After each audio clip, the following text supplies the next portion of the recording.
Hi, Tiny Bananas Bunch.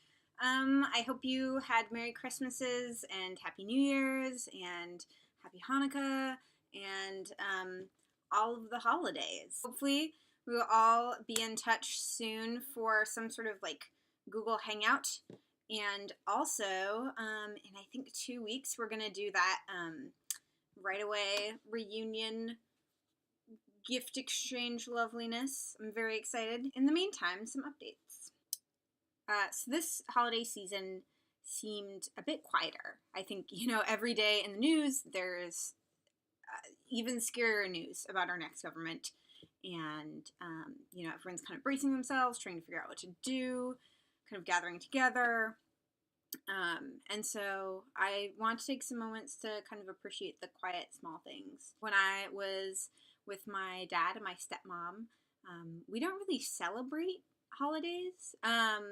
We acknowledge them, but they're just as likely to say like, "Oh, this is the solstice. We should have like a good dinner tonight. Like we should celebrate it. We should mark it."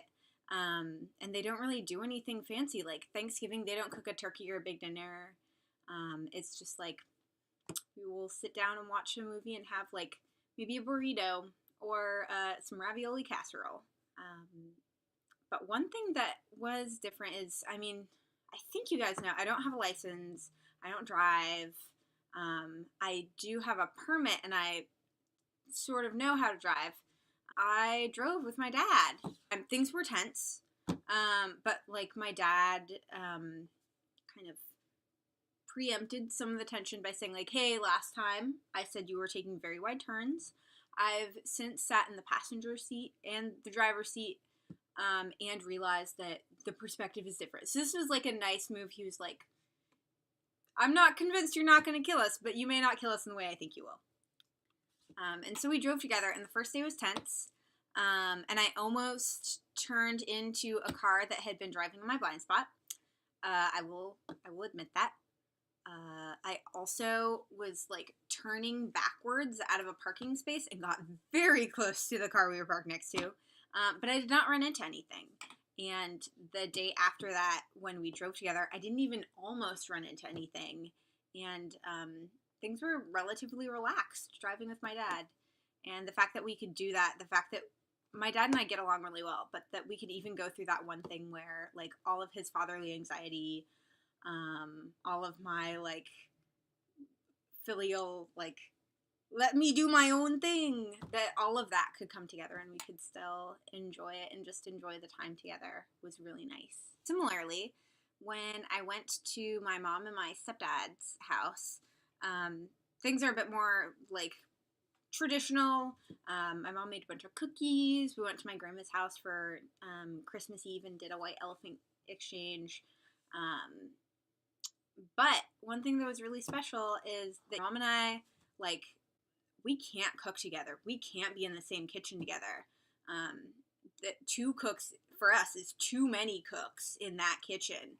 And this time we like put on a podcast and we worked together on making these appetizers. So I know you guys have seen these things.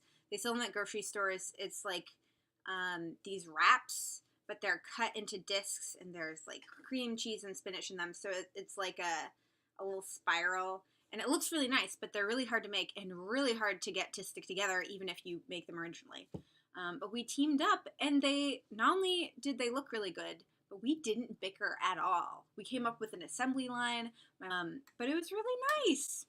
Minor Christmas miracles. I was really excited, and then I came back to Seattle, and it was a weird week. No one was at home in the boudoir. I was working. I just felt like really stressed. But then I hung out with a couple of friends and exchanged gifts. One of them, we met at this cafe in Ballard where you can play board games. And he has a lot of tattoos, and he was talking about like plans for like another Norse symbol knot that he's going to get somewhere. And he was talking to me about it, and I was just asking questions. He was like, "But you don't have any interest in getting tattoos, do you?" I was like, "Actually, I've had some planned out for like 2 years." And originally I remember I was talking about them in the writing center, and Jack was like, he said that one of them would look inappropriate, which I'm not sure if I can talk about this on YouTube, but I'll talk about it in our Facebook message. Anyways, he was like, what? And then he like got on his phone. He's like, there's a tattoo parlor like just down the block and they'll do a consultation. Like they're open. And so we went down there, and we got it done. It's an ellipsis on this wrist and an exclamation point in parentheses on this wrist. And this is kind of, they both have to do with my anxiety, and I just wanted something that was abstract and that would look more just like symbolic, so that as I grew, I could kind of think different things about it, and it would not necessarily be like super easy to fall out of fashion. So the next night, New Year's Eve, me and Dandy and Jack and Jameson and Ashleen, the woman who used to live in my room, we all gathered around in the boudoir and we exchanged gifts. It was just really sweet. It was just like very homey. It may not be some big party. It may not be a lot of fireworks and confetti, but it was really nice to just be with people who like I knew were there to support me and that I could support, and to have that space. And on a related note of people being together, Erin just got hired at Chin Music Press. She's starting on Wednesday. We keep losing publicists, but Erin like wants to do publicity. I have friends that I'm living with. I have friends in the office.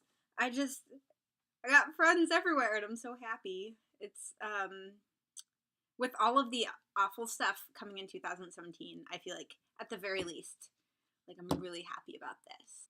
Anyways, Gwendolyn, I've been loving Star Trek Deep Space Nine. Adria, I have been leafing through children's books all through the holidays, as like little relatives have come over and thinking of you. And I can't wait to see your faces and talk to you, even if only online. So have a good week. I want to hear about your holidays. Hope you had good ones.